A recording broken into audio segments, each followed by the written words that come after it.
तारकासुर के 3 बेटे जब मर गए थे, तारकाक्ष, विदुमाली, कमलाक्ष की, भगवान शंकर ने पशुपति रूप धारण कर लिया था। शीश कटकर डोलेश्वर पर पहुंच गया था। पशुपति व्रत की मूलता शिव महापुराण में बता दी गई थी। पशुपति व्रत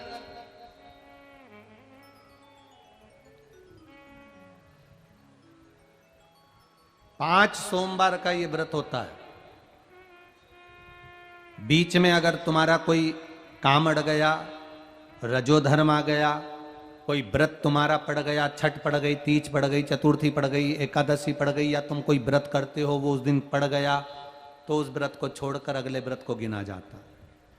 सुबह पूजन की थाली लेकर मंदिर में जाते हैं, भगवान का अभिषेक पूजन करते हैं, थाली लेकर वापिस आ जाते हैं, उस थाली को अपने घर में रख लेते हैं।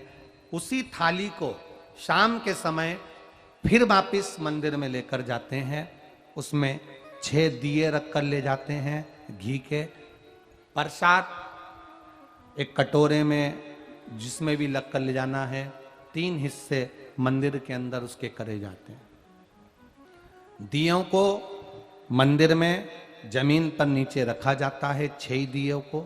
प्रसाद के 3 हिस्से कर दिए जाते हैं, शिव जी की पूजन कर दी जाती है।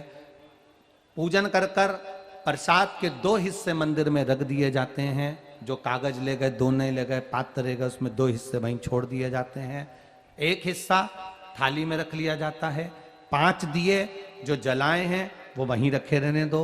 1 दिया जमीन पर से वापिस उठा लो, जिसको जलाया नहीं है उसको थाली में रख लो। शंकर भगवान से प्रार्थना करो, बाबा आज मेरा पहला पशुपति व्रत है, भोलेनाथ आप स्वीकार करना। मेरे मन की कामना ये है बाबा, जिसके कारण मैंने ये व्रत किया है। व्रत का बोलकर, दिया लेकर, प्रसाद का 1 हिस्सा लेकर, थाली लेकर वापिस अपने घर पर आओ। घर के दरवाजे में जब अंदर प्रवेश करो, सीधे हाथ की ओर बाहर घर के बैठ जाओ, घर की ओर मुख करो और सीधे हाथ की ओर बैठकर घर की ओर मुख कर कर वहीं पर 6ठे नंबर का जो दिया लेकर आई हो उसको जला लो। बाबा से यहाँ प्रार्थना कर लो, भोलेनाथ मेरा कार्य ये है, इसको सफल करना। घर में प्रवेश कर जाओ। भोजन करते समय सबसे पहले जो प्रसाद का 1 हिस्सा तुम मंदिर से लाई हो, पहले उसको भोजन के समय पर पहले उसको खाओ, इसके बाद फिर भोजन करो। अपने प्रसाद के हिस्से में से किसी को प्रसाद नहीं देना। प्रसाद भगवान के मंदिर में जब बनाकर लेकर जाओ, कढ़ैया में, भगोनी में उतना ही प्रसाद बनाना जितना प्रसाद मंदिर जाएगा। आप 1 कटोरा भरकर ले गए और थोड़ा सा कढ़ैया में छोड़ दिया तो आपका व्रत सफल नहीं हो पाएगा। प्रसाद उतना ही बनाना, अगर ज्यादा बना है तो ज्यादा ले जाना पड़ेगा, कम बना है कम ले जाना पड़ेगा। प्रसाद कढ़ैया में, पात्र में छूटना नहीं चाहिए। जो शंकर जी के लिए बनाया है तुमने, उतना की उतना पूरा लेकर जाना पड़ेगा। ये नहीं कि मैं बच्चों के लिए थोड़ा बना के छोड़ जाऊं, बच्चों के लिए थोड़ा घर वालों के लिए बनाकर छोड़ जाऊं ना, जितना बनाए सारा लेकर जाना पड़ेगा। इसलिए उतना बनाओ जितना तुम्हें मंदिर में ले जाना है। पात्र खाली होना चाहिए, तब उसको लेकर जाओ। 3 हिस्से करो, 2 हिस्से मंदिर में रखकर 1 हिस्सा लाओ।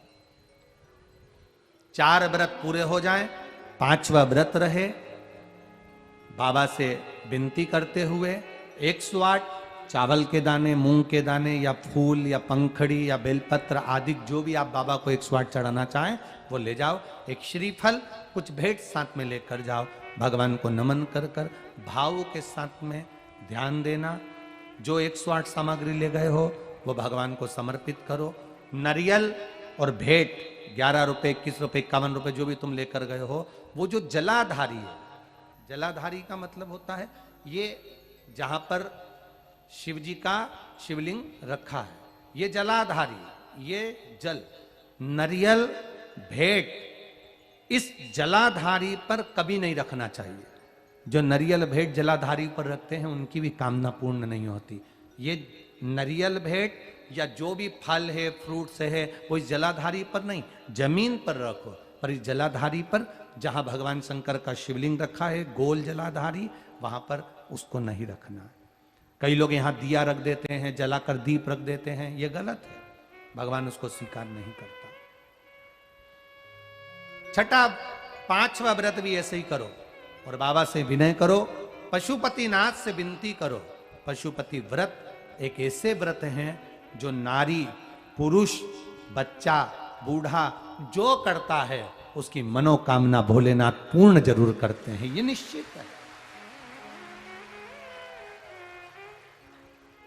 अगर पति पत्नी दोनों व्रत कर रहे हैं, कभी कभी किसी का व्यापार नहीं चलता या नौकरी नहीं लगती या किसी कार्य के कारणवश, तो पति पत्नी दोनों व्रत करते हैं, एक साथ करते हैं, उन दोनों की थाली अलग जाएगी, दोनों का प्रसाद अलग जाएगा, दोनों के दिए अलग जाएंगे और दोनों अपने अपने प्रसाद को अलग से पाएंगे, एक थाली लगकर नहीं जाएगी।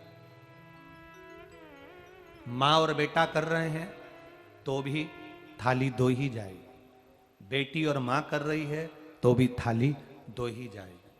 प्रसाद के हिस्से दो थाली ले जाने का मतलब होता है प्रसाद जो बनाकर लेकर गए हो उसके 3 हिस्से होना चाहिए। अगर माँ और बेटा एक ही थाली लेकर गए तो प्रसाद जो आएगा वो एक हिस्सा आएगा, एक हिस्सा वापस आएगा तो उसमें से 2 भाग फिर हो जाएंगे, तो उसका फल नहीं मिलता। इसलिए पूजन करने वाला अगर 2 व्रत कर रहे हैं, 3 व्रत कर रहे हैं, कोई घर के 3 लोग देवरानी जेठानी सब मिलकर व्रत कर, सबकी थाली अलग जाए। सास बहू कर रहे हैं उनकी थालियां अलग जाएंगी। पशुपति व्रत है, जिस कामना से हम करते हैं बाबा उसको स्वीकार करता है। और भारत के नहीं, देश विदेश में रहने, मेरा विश्वास कहता है नेपाल के भी कई लोगों ने इस व्रत को करा होगा, ये विश्वास मेरा कहता है। देश विदेश में रहने वाले प्रत्येक सनातनी भाई बहन इस व्रत को करते हैं और मनवांछित फल मेरा भोलेनाथ पशुपतिनाथ प्रदान करता ही करता है।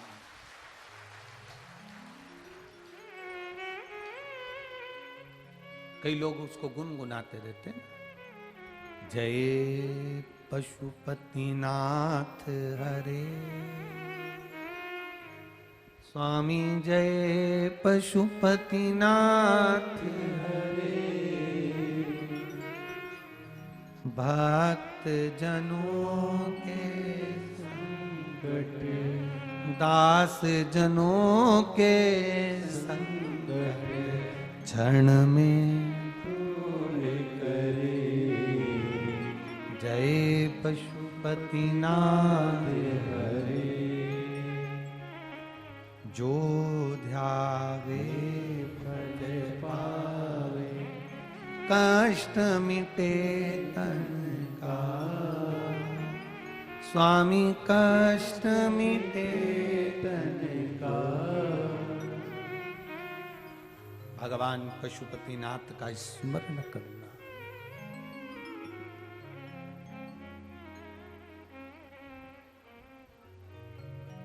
घर में प्रवेश, सुख वैभव दिल से करो, व्रत में दिखावा नहीं होना चाहिए। जिस मंदिर में पहला व्रत करोगे उसी मंदिर में 5 व्रत करना है। मायके चले गए हो, सोमवार का दिन पड़ गया, तुम्हारा व्रत था, उस व्रत को मानना नहीं जाएगा। मायके गए हो तो मायके में आराम से खाओ पियो मौज करो, अपनी जिंदगी आनंद में जियो। वापिस जब आओ फिर वापिस व्रत करो, पर गिनती 5 ही रहेगी, 5 से ज्यादा। हाँ, कभी कभी फाइल अगर ज्यादा मोटी होती है तो इसको दबाने में समय लगता है। कभी कभी 3 महीना इंतजार करा, व्रत करा और पूर्ण नहीं हुआ, समझ लेना कुछ ना कुछ बाबा को बुलाने में कमी रह गई होगी, कहीं अहंकार आ गया होगा, प्रसाद बनाते समय कुछ भूल हो गई होगी, दिया मंदिर में भूली आई होंगी, या कुछ कारण हो गया होगा, कुछ ना कुछ हुआ है। घर से चली थी, माचिस लेकर नहीं गई, दूसरे की पड़ी हुई माचिस से मैंने दिया जला दिया होगा, हो सकता है गलती हो गई होगी, कुछ ना कुछ भूल हमसे हो गई। अपने दीप को प्रज्वलित करने के लिए अपने घर की माचिस लेकर जाइए, अपनी घर की बात। हम मंदिर पहुंच जाते हैं तब याद आता है माचिस तो लाए नहीं। मंदिर में कोई भक्त रखकर चला गया था, उसी की उठाकर जला दिया। अपना लेकर जाए। शिव महापुराण की कथा यहां तक कहती है, मंदिर में जल चढ़ाने जाओ तो अपने घर से जल लेकर जाओ। मंदिर में तो बाल्टी भरकर रखा रहता है, लोटा भी रखा रहता है, कलश भी रखा रहता है। मंदिर का पानी भरकर, मंदिर की बाल्टी में से जल भरकर शंकर भगवान को नहलाना सरल है। अपने घर से जल लेकर जब जाओगे तो घर का वास्तु दोष, घर का पितृ दोष और घर का काल सर्प दोष तीनों उस लोटे के माध्यम से जाएगा और शिव को समर्पित हो जाएगा। आज फिर निवेदन करूंगा, इस नेपाल देश की पावन धरा से डोलेश्वर महादेव की कथा में निवेदन करना चाहूंगा, जो बेटा बेटी नौकरी के लिए अप्लाई कर रहे हैं, जो बेटा बेटी चाहे सरकारी नौकरी हो, प्राइवेट नौकरी हो, सर्विस के लिए अप्लाई कर रहे हैं, उन बेटा बेटियों से निवेदन है, दुर्वा शिव जी को समर्पित कर कर केवल दूब जानते हो ना, दुर्वा सब जानते हैं। दुर्वा जो माला पिनाई थी उसमें बहुत सारी लगी थी, पढ़ी है यहाँ, बताना जरा।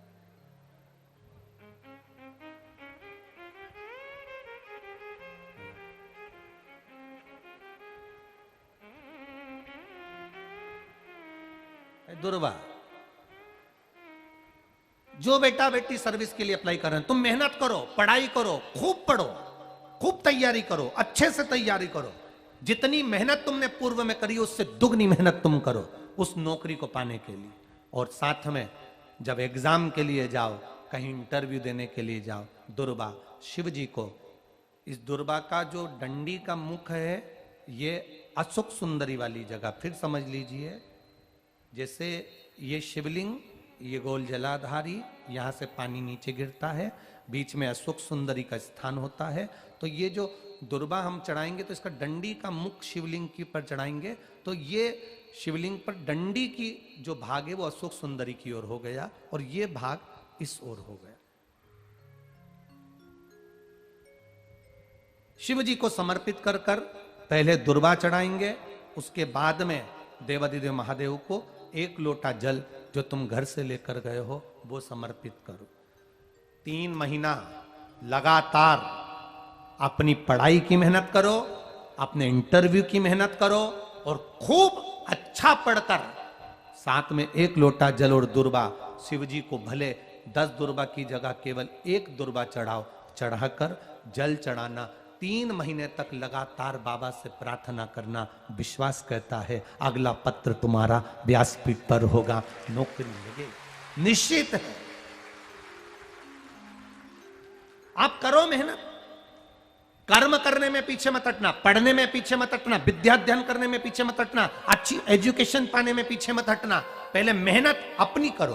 पूर्व में जो इंटरव्यू दिए हैं उसमें जितनी कमी रह गई, अगली कमी को पूर्ण करने के लिए अच्छी मेहनत करो, खूब पढ़ो, खूब अच्छे से विद्या अध्ययन करो और फिर बाबा पर समर्पित होकर जाओ, बाबा पर विश्वास कर कर जाओ, भरोसा पूरा कर कर जाना। इंटरव्यू देते समय अपना विल पावर मजबूत होना चाहिए कि मेरे साथ मेरा काल अधिपति महाकाल है, अब निकल कर मानो।